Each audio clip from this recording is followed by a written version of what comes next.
பத்திரப்பதிவு கட்டணத்தை திருப்பி வழங்காத அரசு அதிகாரிகள் மீது நுகர்வோர் நீதிமன்றத்தில் வழக்கு தொடரப்பட்டுள்ளது. விழுப்புரம் வழுதரெட்டியைச் சேர்ந்த ஆரோக்கியசாமி தனக்கு சொந்தமான நிலத்தை மகன் பெயரில் பதிவு செய்ய கட்டணம் செலுத்திய நிலையில் இடத்தை நேரில் ஆய்வு செய்ய வேண்டும் என பதிவாளர் கிடப்பில் போட்டதால் வாங்கிய முத்திரை தாளை பயன்படுத்த முடியவில்லை.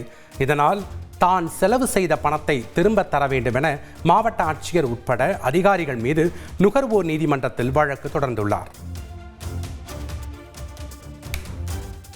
அவங்க என்ன சொன்னாங்க, ஒரு 22,000 ரூபாய்க்கு முத்திரை தாள் வாங்குங்க, ஒரு 8,360 ரூபா பணம் கட்டுங்க, பதிவு பண்ணிடலான்னு சொன்னாங்க.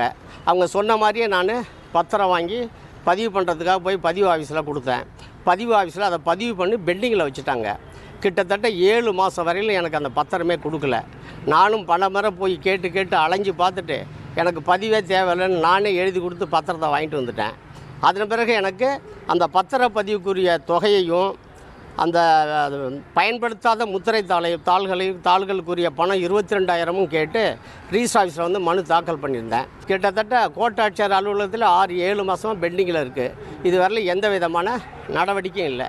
எனவே தான் விழுப்புரம் நுகர்வோர் நீதிமன்றத்தில் நான் நானே வழக்கு போட்டு நானே ஆஜராகி நானே வாதாடிக்கிட்டு இருக்கேன். தூத்துக்குடி அண்ணா பேருந்து நிலையம் முன்பு அரசு பேருந்து பழுதாகி நின்றதால் போக்குவரத்து நெரிசல் ஏற்பட்டது. தூத்துக்குடி அண்ணா பேருந்து நிலையம் முன்பு பேருந்து பழுதாகி நின்றது குறித்து தகவல் அறிந்து வந்த போலீசார் பொதுமக்களுடன் இணைந்து பேருந்தை சாலையோரமாக தள்ளி நிறுத்தினர். இதனால் அப்பகுதியில் ஏற்பட்ட போக்குவரத்து பாதிப்பு சரி செய்யப்பட்டது. செய்திகளை உடனுக்குடன் தெரிந்து கொள்ள உடனே சப்ஸ்கிரைப் பண்ணுங்க.